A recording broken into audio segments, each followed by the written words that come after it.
সম্প্রতি বিজ্ঞানীরা দাবি করেছে খুব শীঘ্রই সূর্য পশ্চিম দিক থেকে ওঠা শুরু করবে। তাহলে কি আমরা কিয়ামতের দ্বারপ্রান্তে রয়েছি? পৃথিবী তার শেষ সময় এসে পড়েছে। যে কোনো সময়ে উল্টে যাবে পৃথিবীর চৌম্বক মেরু, মেরু উল্টে গেলে উল্টে যাবে দিকও। ফলে শিগগিরই পরিবর্তন হতে যাচ্ছে সূর্যের দিক। বেশ কয়েক বছর ধরে এমন সংকেত দিয়ে আসছেন গবেষকরা। সম্প্রতি বিজ্ঞানীরা স্বীকার করেছেন সূর্য পশ্চিমে উঠে পূর্বে ডোবার সময় ঘনিয়ে আসছে। সূর্য পশ্চিম দিক থেকে ওঠার আশঙ্কা করছেন অনেক বিজ্ঞানীরা। অনেক টেলিভিশন চ্যানেলের রিপোর্ট আমরা দেখেছি। প্রথমত অনেক সময় আমাদের দেশে এই জাতীয় রিপোর্টগুলোতে বলা হয় এক জিনিস, আর রিপোর্টে উপস্থাপন করা হয় এটাকে আরো ফুলিয়ে ফাঁপিয়ে দর্শক বা ভিউয়ার্স টানার জন্য আকর্ষণীয় করে চমকপ্রদ করে সেটাকে উপস্থাপন করা হয়। বাস্তবতা আসলে এই টাইপের না। এরকম হয় অনেক সময়। এখানে রিয়েল ঘটনা কি সেটা আমি জানি না। যদি ধরেও নেই যে রিপোর্ট যেভাবে করেছে সেভাবে, রিপোর্টটা আমি দেখেছি যে পশ্চিম দিক থেকে সূর্য ওঠার আশঙ্কা করা হচ্ছে, সেক্ষেত্রে সেটা যদি হয় তাহলে সেক্ষেত্রে পৃথিবীতে নানা রকমের বিশৃঙ্খল পরিস্থিতি দেখা দিবে, রোগবালাই, ঘরে ঘরে ক্যান্সার হয়ে যেতে পারে ইত্যাদি ইত্যাদি অনেক আশঙ্কা বিজ্ঞানীরা করছেন। তো আমরা যখন কোরআন এবং হাদিসের ছাঁচে ফেলে এই গবেষণাকে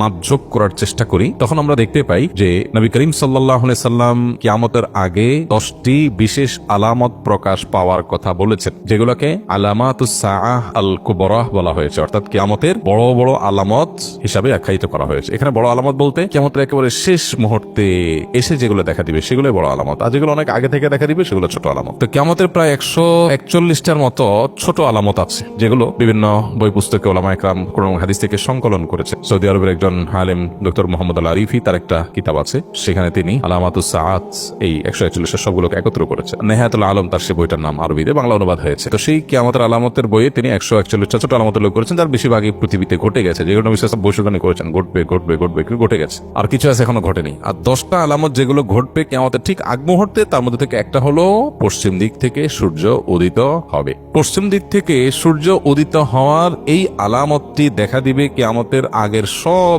ছোট বড় আলামত প্রকাশের পরে। এরপর আর কিছু থাকবে না। পশ্চিম দিকে যখন সূর্য উদিত হবে তখন কেউ আর তওবা করে আল্লাহর পথে ফিরে আসলো সেটা অ্যাকসেপ্টেবল হবে না, সেটা অ্যাকসেপ্টেড হবে না, এবং তারপরেই শুরু হবে মহাপ্রলয়, শেষ। এই যে তার আগে একটা দীর্ঘ রাত থাকবে, বিভিন্ন বিশুদ্ধ হাদিস দ্বারা, গণিকের বিভিন্ন ভাষ্য দ্বারা কিয়ামতের পূর্বে যা যা ঘটবে সেগুলো প্রমাণিত।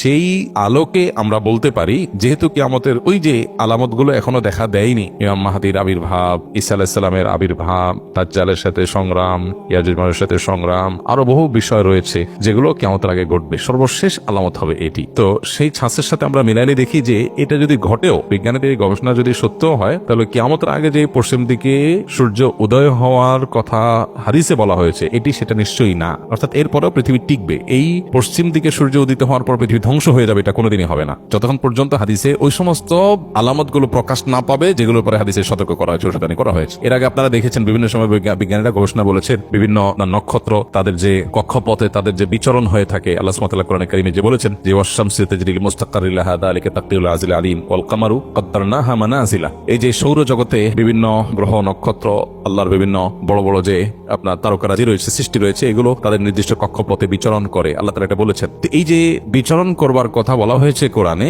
সেখানে কোনটি বিভিন্ন সময় আপনারা শুনেছেন বিজ্ঞানীরা বলেছেন বিভিন্ন সময় যে কোন একটা নক্ষত্র আরেকটা নক্ষত্রের সাথে সংঘর্ষ হওয়ার সম্ভাবনা আছে, তাতে পৃথিবী শেষ হয়ে যাবে। আমরা অনেকে এই সমস্ত নিউজ দেখার পর মোটামুটি জমি জমা বিক্রি করে সব খেয়ে পরে মোটামুটি প্রস্তুত হয়ে গেছিলাম। কিন্তু একজন ইমানদার তিনি নিশ্চিতভাবে জানেন নবী করিম সাল্লাল্লাহু আলাইহি সাল্লাম মহাপ্রলয় হয়ে সৃষ্টি জগৎ শেষ হওয়ার যে ঘটনা ঘটবে তার আগে অনেকগুলো বিষয় বলেছেন, সেগুলো ঘটবে। তার অনেক কিছু এখনো ঘটে নাই, সো আমরা সেটার জন্য অপেক্ষা আছি। ওইটার আগে কখনো এটা হবে না। যদি এরকম সংঘর্ষ হয়, পৃথিবী যদি ক্ষতিগ্রস্ত হয়, তো আবার পৃথিবী আবার জেগে উঠবে। এটা ফাইনাল সে ক্ষতিগ্রস্ত হওয়া নয়, যেটি হাদিসে বলা হয়েছে। সো এই পশ্চিম দিকে যদি সূর্য উদিত হওয়ার ঘটনা কোনোভাবে আংশিক ভাবেও যদি এটি সত্য বাস্তবায়িত হয়ও, তারপরেও সেটি সেই পশ্চিম দিকে সূর্য উদিত হওয়া নয় যেটার মাধ্যমে সব ধ্বংস হয়ে যাবে। বরং বিজ্ঞানীদের এই সমস্ত গবেষণার মাধ্যমে একজন ইমানদারের এই ইমানটা আরো বৃদ্ধি পায় যে নবী করিম সাল্লাল্লাহু আলাইহি সাল্লাম বা কোরআনে কারীমে যে ভবিষ্যৎবাণী করা হয়েছে এটা ঘটবে ওটা ঘটবে, তার কিছু কিছু আছে মানুষ কোনোভাবে বিশ্বাস করতে পারতো না, এক সময় অবিশ্বাস্য ছিল, কিভাবে এটা হবে। বিজ্ঞানীদের গবেষণা করে বিভিন্ন বৈজ্ঞানিক থিওরি দিয়ে